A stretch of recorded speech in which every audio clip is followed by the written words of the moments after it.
Dr. Hannah Kim rubbed her tired eyes as she stared at the glowing screens in front of her. The Nevada desert stretched out beyond the thick windows of the Kepler Deep Space Communications Facility, empty and quiet under the morning sun.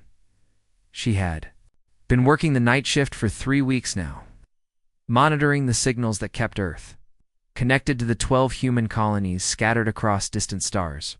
The coffee in her mug had gone cold hours ago, but she barely noticed. Her job was simple, but important. She watched the data streams, checked the transmission quality, and made sure the quantum communication arrays stayed online. It was boring work most of the time, but someone had to do it. "Hannah, come look at this," called June Park from across the control room. His workstation was covered with empty energy drink cans and crumpled papers. Like her, he looked tired from the long shift. "What is it now?" she asked, not looking up from her monitors. "Another false alarm from the solar storm warnings?" "No, this is different. Someone's been trying to break into our military channels." That got her attention. Hannah rolled her chair over to June's desk and looked at his screen. Strange patterns of code were flowing across the display, probing their security systems like digital fingers searching for a way in. "How long has this been happening?" she asked.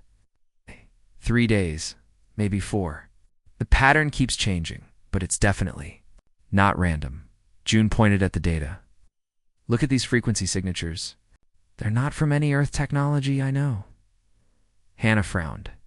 The patterns did look unusual. Could be interference from the new mining operations on Titan, or maybe one of the colony ships is running tests, June said, but he didn't sound convinced. But why would they target our military frequencies? The question hung in the air between them. Hannah had always been the careful one, the person who followed procedures and double-checked everything. But something about these signals bothered her. They seemed too organized, too purposeful to be random interference. "Let me check the security protocols," she said, returning to her workstation. "There might be a diagnostic code we can use to trace the source." She pulled up the system documentation, scrolling through pages of technical specifications and security procedures. The facility's computer systems were old but reliable, built to handle the massive amounts of data flowing between Earth and the colonies. Most of the time, they worked perfectly. But occasionally, strange things happened that no one could explain. "Here," she said, finding what she was looking for, "there's an override code for investigating unauthorized access attempts. We can use it to trace whoever's been probing our systems." June leaned over her shoulder as she typed. The code sequence was 17 digits long, a mixture of numbers and letters that looked like random garbage to anyone who didn't understand the system. But Hannah had been working with these computers for 5 years. She knew them better than anyone. "Are you sure about this?" June asked. "Maybe we should call the security office first." "It's just a diagnostic code," Hannah replied. "What's the worst that could happen?" She began typing the sequence. 774 Alpha 99 Omega. Each keystroke felt normal, routine. She had entered thousands of similar codes over the years. This should have been no different, but the moment she pressed the enter key, everything changed. Every screen in the facility went dark. The constant hum of the computers fell silent. Even the air conditioning stopped working. For a few seconds, the control room was completely quiet except for the sound of their breathing. Then, all at once, every screen blazed to life, with the same message in bright red letters. "Beacon-activated coordinates transmitted." "What did you do?" June whispered. "I don't know," Hannah said, her voice shaking. "It just entered the diagnostic code, that's all." Emergency alarms began wailing throughout the facility. Red lights flashed on every wall. Over the intercom, they could hear other workers shouting in confusion and fear. "This isn't right," Hannah said, frantically typing at her keyboard. "This code shouldn't have done anything except trace the signal source. It's just a diagnostic tool," but no matter what she tried, the screens kept displaying the same terrifying message. Something had been activated. Something that had been waiting for exactly this sequence of numbers and letters. June ran to the main observation deck, his footsteps echoing in the empty corridor. "Hannah," he called out, "you need to see this." She followed him to the large windows that overlooked the desert. What she saw made her blood turn to ice. The sky was changing color. The normal blue was fading, replaced by a deep, pulsing red that seemed to come from everywhere at once. It wasn't like a sunset or a sunrise. This was something else entirely, something that had never happened before in the history of the world. "What is that?" June asked, his voice barely above a whisper. Hannah pressed her hands against the cold glass, staring at the impossible sight above them. The red glow was getting stronger, spreading across the entire sky like blood seeping through water.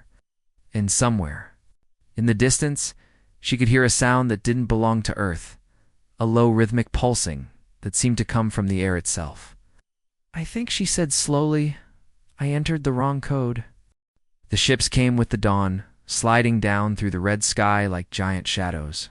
Anna pressed her face against the bunker window, watching in horror as the first vessel broke through the crimson clouds. But it was nothing like the sleek spaceships she had seen in movies. This thing was alive. The hull breathed. Actually breathed. She could see it expanding and contracting like the chest of some enormous beast. Dark veins pulsed beneath its surface, carrying what looked like blood through organic corridors. The ship was nearly a kilometer long, its flesh-like exterior covered in writhing tentacles that tasted the air as it descended. "Are you getting this?" June whispered from behind his camera. They had retreated to the facility's emergency bunker. When the alarm started, but the reinforced windows still gave them a clear view of the desert. "I'm recording everything," Hannah replied, her fingers shaking as she operated the communication equipment. "But I don't think anyone will believe it." More ships followed the first one. Dozens of them, each one different but equally disturbing. Some looked like enormous insects with wings made of stretched skin. Others resembled sea creatures, their tentacles trailing behind them like jellyfish in water. All of them pulsed with that same organic rhythm, as if they shared a single heartbeat. The largest ship settled onto the desert floor with a wet, squelching sound. The sand beneath it turned dark and began to steam. Whatever these creatures were, they were changing the very ground they touched. "Turn on the news," Hannah said, her voice tight with fear. June switched on the emergency radio. Reports were flooding in from around the world. Similar ships had appeared over New York, London, Tokyo, and every other major city. The pattern was the same everywhere. The red sky, the organic vessels, the sense that something ancient and terrible had awakened. Then the ships began to speak. The voice came from everywhere at once, not just from the radio, but from the air itself. It was perfectly clear English, but there was something wrong with it. The words were too precise, too emotionless, like a computer trying to sound human. "We are the Cathara," the voice said. "We've been searching for you." Hannah grabbed the radio transmitter. "This is Dr. Hannah Kim at the Kepler Communications Facility. Who are you?" What do you want?" "You activated our beacon," the voice replied. "Immediately.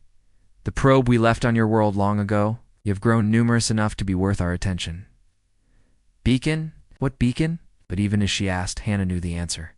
The code she had entered, the one that had turned the sky red, it hadn't been a diagnostic tool at all. "Your species has developed adequately," the Cathara continued. "You now number in the billions. This is sufficient for harvesting." "Harvesting?" June repeated, his face pale. "What do you mean, harvesting?" The answer came not in words, but in action. The largest ship opened like a flower, revealing a hollow interior filled with what looked like digestive acids. Smaller creatures poured out, each one the size of a small car. They moved on dozens of legs, their bodies covered in sensors that scanned the environment around them. "We consume," the voice explained calmly. "It is our nature. We travel between worlds, feeding on the intelligent species we find. You are not the first.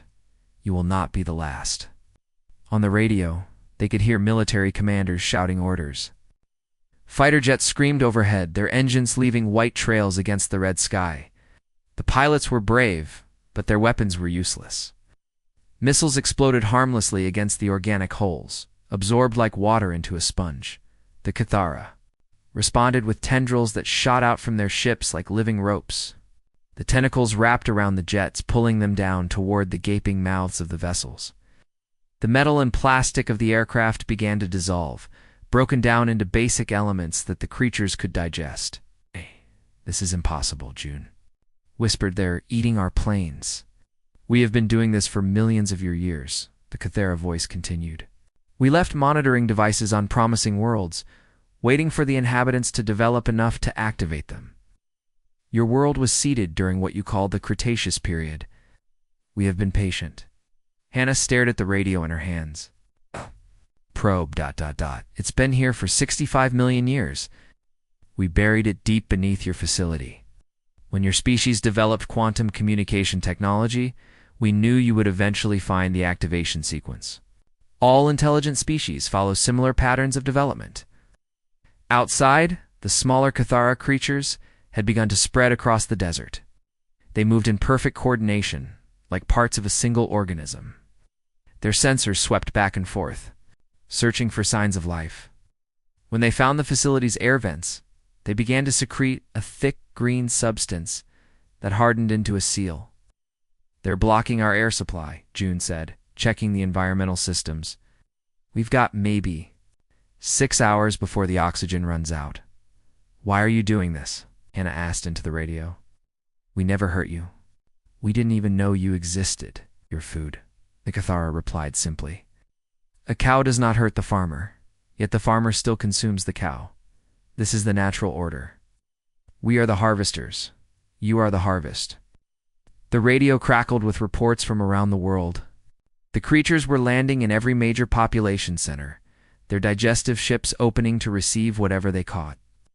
Military resistance was collapsing everywhere. Humanity's most advanced weapons were useless against technology that had been perfected over millions of years. Hannah looked at the code sequence still glowing on her screen. 17 characters that had doomed her entire species. She had always been so careful, so precise. Now that same precision had signed humanity's death warrant. "I'm sorry," she whispered, but the Cathara weren't listening. They were already feeding. 6 months had passed since the red sky fell, and the world above ground belonged to the Cathera. Hannah crouched in the darkness of an abandoned subway tunnel beneath Las Vegas. Her laptop balanced on a makeshift table built from concrete blocks and metal sheets. The blue glow from her screen was the only light in the cramped space that now served as their command center. Signals coming through from the Denver group reported Minho Lee, a former military radio operator who had joined their underground resistance. His equipment was a mess of salvaged parts and alien technology, but somehow he kept their communications running. They managed to take out another harvesting unit. Hannah nodded without looking up from her work. She was studying patterns in the Cathara movements, trying to understand how their hive mind operated. The creatures moved like parts of a single organism, each one knowing exactly what the others were doing. But that perfect coordination might also be their weakness. "Any survivors in the Denver cell?" she asked. 43? But they lost 6 people in the attack." Minho's voice was flat. They had all learned not to show too much emotion when talking about the dead. It was the only way to keep going. The tunnel shook slightly as something heavy moved overhead.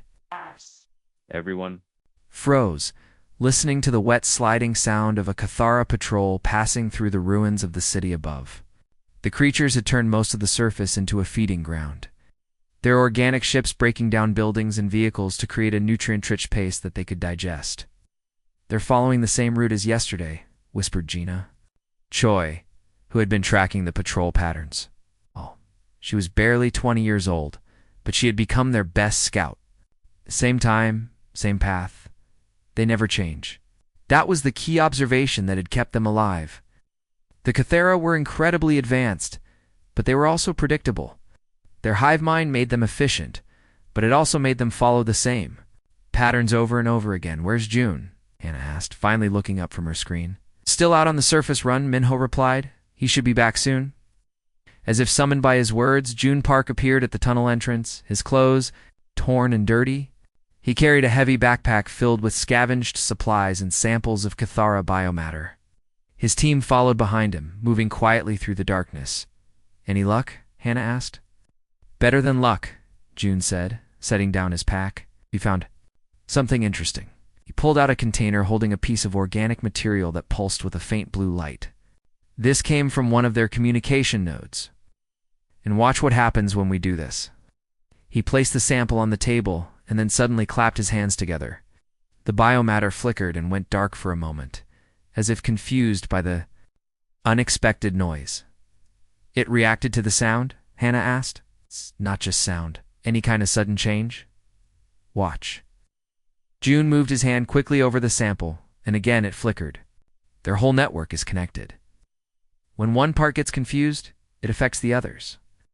This was the breakthrough they had been waiting for. Hannah had suspected that the Kithra's hive mind was both their strength and their weakness. Well, they had proof. We need to test this on a larger scale, she said. If we can disrupt their communication network, even for a few minutes, we might be able to hit them where it hurts. Over the next few weeks, they put their theory to the test. Small groups of survivors began launching what they called chaos. Attacks, sudden, unpredictable strikes that had no logical pattern. They would hit a Kithara patrol from 3 different directions at once, then disappear before the creatures could respond. Or they would set off explosions in empty buildings, drawing the aliens to investigate only to find nothing. The results were better than they had hoped. The Kithara began to move more slowly, their perfect coordination breaking down as they tried to process the seemingly random attacks. Their harvesting operations became less efficient, and for the first time since the invasion began, human survivors started to fight back successfully. Look at this, Gina said, returning from a scouting mission. I watched a harvesting unit for 3 hours today. They kept stopping and starting, like they couldn't decide what to do. And when a group of survivors ran past them in different directions, the unit just froze.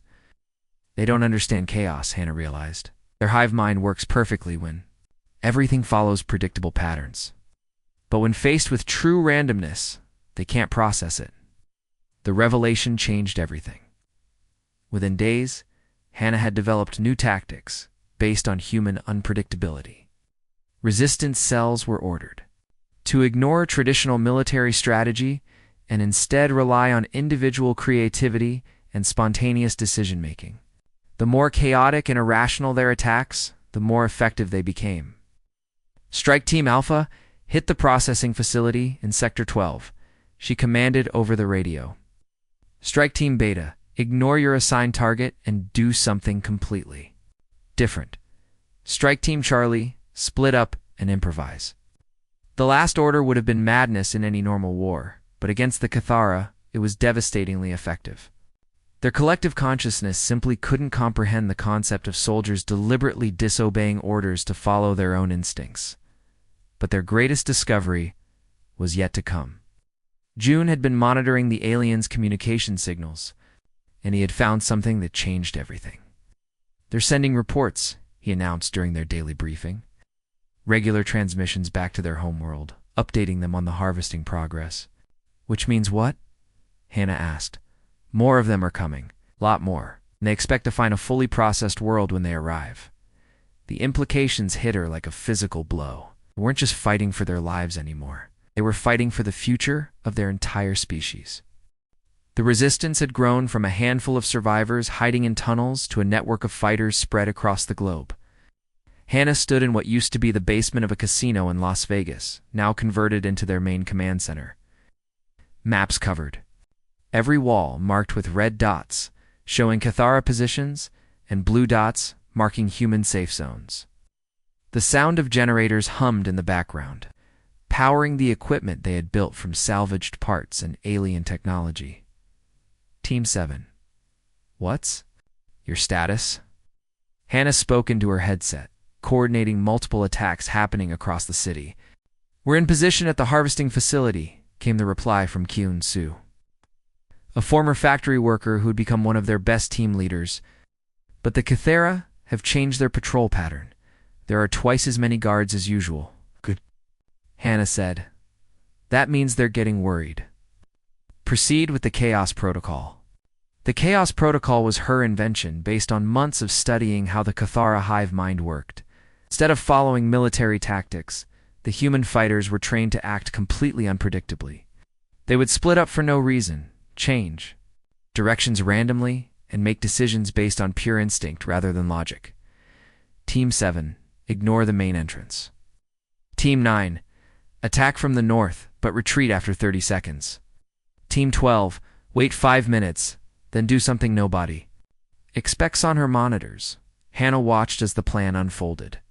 The Cathara defenders moved like a single organism, trying to respond to the human attacks. But every time they adapted to one pattern, the humans would change to something completely different.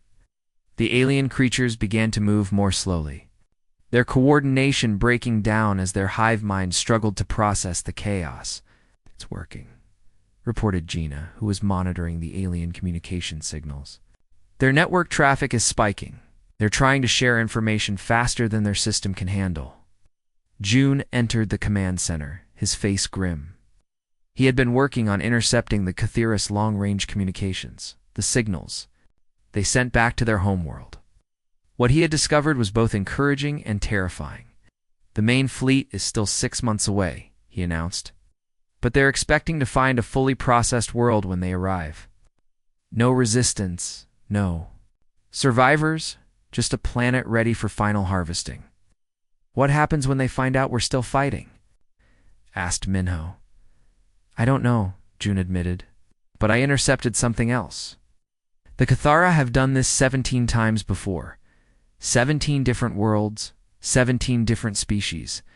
We're not the first to fight back, but we might be the first to actually hurt them." Hannah studied the data on her screens.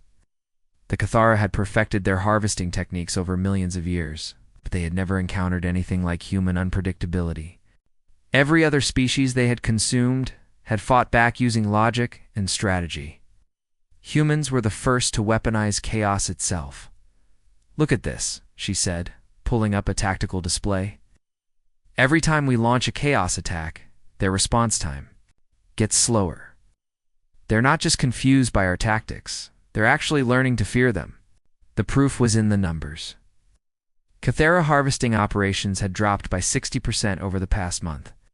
Their patrols moved more cautiously, and they had begun avoiding areas where humans had launched unpredictable attacks.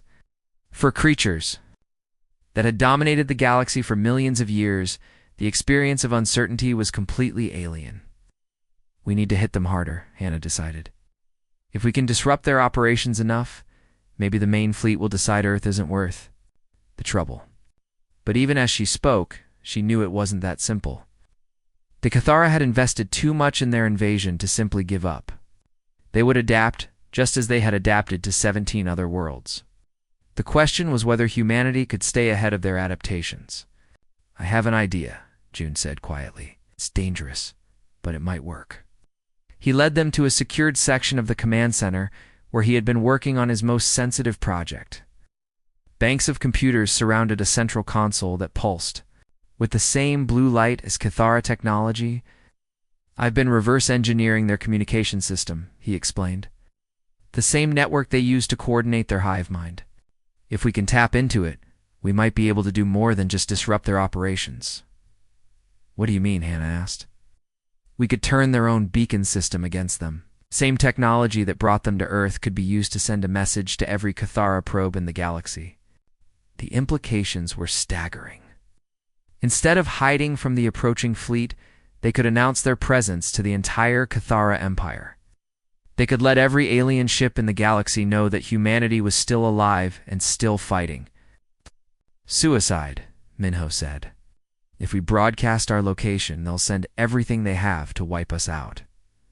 "Maybe," June replied. "Or maybe they'll realize that we're not the easy prey they expected. The Cathara have been the dominant species in the galaxy for so long that they've forgotten what it's like to face real opposition." Hannah stared at the alien technology, considering the possibilities. The plan was incredibly risky, but it was also the most human thing they could do. Instead of hiding in fear, they would stand up and announce their defiance to the universe. "How long would it take to set up?" she asked. 3 days? Maybe 4? "But we'd need to get back to the original facility where you first activated the beacon. The equipment there is more powerful than anything we have here." "The Kepler facility is crawling with Cathara," Gina pointed out. "It's basically their main base now, and we'll have to take it back," Hannah said simply.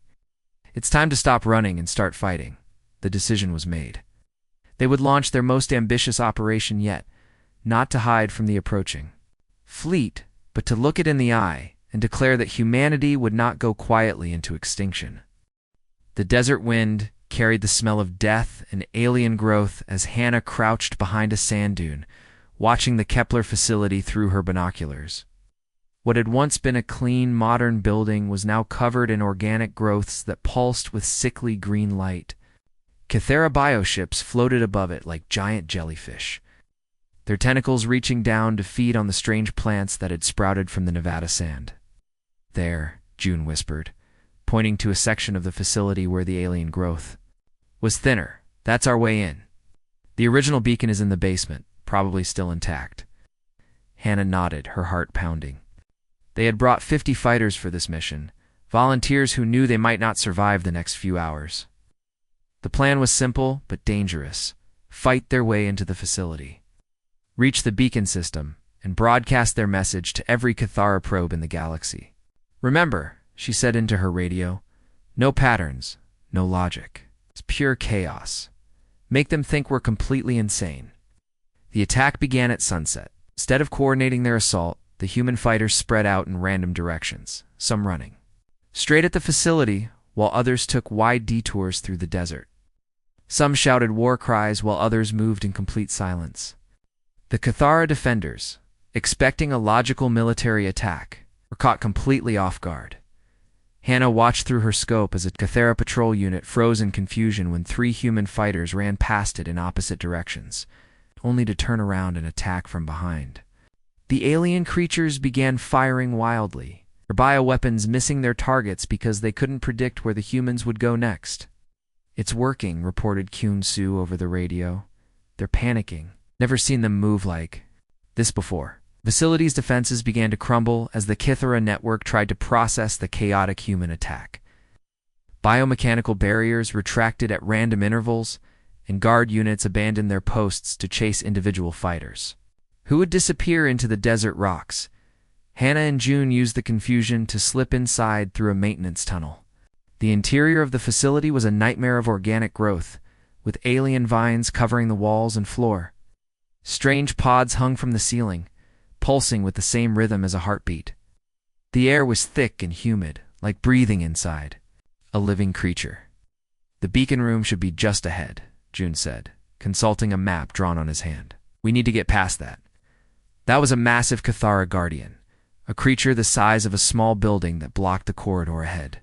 Its body was covered in sensors and weapons. It moved with the fluid grace of something that had been designed for killing.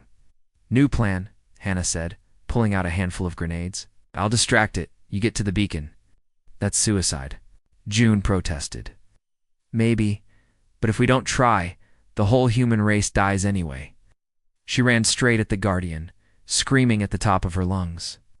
The creature's sensors locked onto her immediately, its weapons tracking her movement. But instead of running in a straight line, Hannah began to zigzag randomly, dropping to the ground, rolling sideways, and jumping up again without any pattern. The Guardian's weapons fired where she had been, not where she was going. Its targeting system, designed to predict logical movement, couldn't keep up with her chaotic evasion. While it was distracted, June slipped past, reached the beacon room. The alien probe that had slept beneath the facility for millions of years was now fully active, its organic circuits pulsing with malevolent energy. June began connecting his modified equipment to the ancient device, his hands shaking as he worked. Almost there, he called out. Just need another minute. But the Kythera had realized what they were trying to do. More Guardians poured into the corridor, their weapons charging for a massive assault. Hannah threw her last grenade and dove for cover as the explosion shook the entire facility. Now or never, she shouted. June's finger hovered over the activation switch. This wasn't just about sending a message anymore. His modifications would create a feedback loop in the Kythera network, disrupting their hive mind across the entire galaxy. But the backlash would probably destroy the beacon and everyone near it. Do it, Hannah said. He pressed the switch. The effect was immediate and catastrophic. Every Kythera ship above the facility began to convulse and tear itself apart. As individual consciousness emerged within their collective for the first time in millions of years, The creatures that had moved with perfect coordination suddenly found themselves thinking as separate beings, and the shock was destroying their minds. But Hannah wasn't finished. She grabbed the facility's deep space transmitter and began broadcasting a message that would reach every corner of the galaxy. Oh. "This is Earth," she said, her voice carrying across the void. Okay, I like him. "You came here expecting to find helpless prey. Instead, you found something you've never encountered before. We are chaos. We are unpredictability. We are human, and we will not be harvested quietly. We are coming for you." The red sky began to clear as the Cathera fleet fell from orbit, their organic hulls burning as they crashed into the desert. The hive mind that had dominated the galaxy for millions of years was fracturing, and for the first time in their history, the Cathara knew fear. Standing in the ruins of the facility, Hannah and June watched as human ships, hastily built from salvaged alien technology, prepared to carry their message to the stars. The wrong code had nearly destroyed them, but it had also taught them something crucial about themselves. They were not victims. They were survivors. And now the galaxy would learn what that meant.